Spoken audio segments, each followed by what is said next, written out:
ሰላም ይብዛላችሁ ወገኖቼ ባላችሁበት ስፍራ ሁሉ ቄስ ኃይሉ ዘሪሁን ነኝ። ከላይ የምትመለከቷቸው ቢሾፕ ሞላ ቤዳሞና ቢሾፕ አለማው ገብረ ሚካኤል አማች ናቸው። የቤተ ክርስቲያኒቷ ደግሞ የሐዋርያት ቤተ ክርስቲያን ደግሞ ከፍተኛ ስልጣን ላይ ያሉ ሰዎች ናቸው። እንግዲህ ከድሬዳዋ ሐዋሳ 800 ኪሎ ሜትር ነው።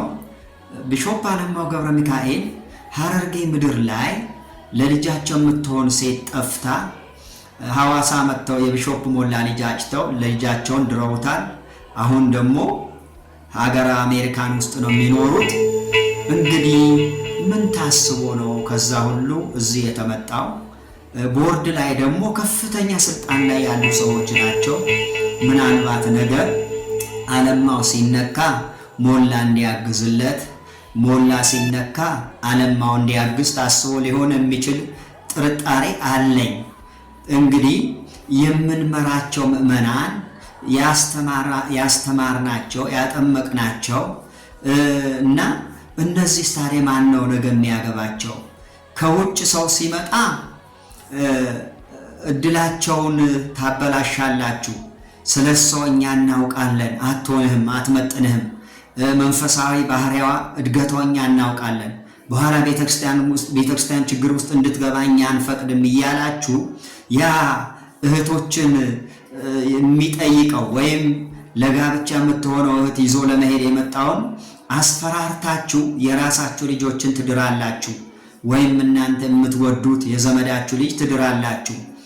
ምንድነው እየሆነ ያለው? በሐዋርያት ቤተክርስቲያን ብዙ እህቶች መክሊት ብቻ እየሰሩ ለእናንተ የገቢ ምንጭ ብቻ እየሆኑ ሳያገቡ ያረጁ በጣም ብዙ ናቸው። እህቶች ወንድሞች ልትነቁ ይገባቸዋል። ለምሳሌ በሐዋርያት ሥራ ምዕራፍ 16 ላይ ቁጥር 16 አንድ የሟርተኝነት መንፈስ የነበረባት ሴት እነ ጳውሎስን ያለቻቸው ነገር ዛሬ ላስታውሳችሁ። ምንድነው ያለችው? እቺ ሴት ለጌቶቿ እየጠነቆለች ትርፍ ታመጣ ነበረ። እሷ ግን ከትርፉ ተጠቃሚ አይደለችም። ትርፍ አምጪ ብቻ ናች። ለማን ነው የምታመጣው? ለጌቶቿ።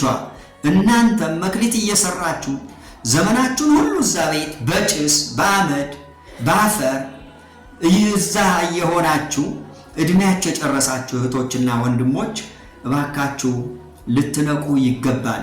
ለእናንተ የሚያዝንላችሁ የለም። እናንተ እንደ ሰው የሚቆጥራችሁ የለም።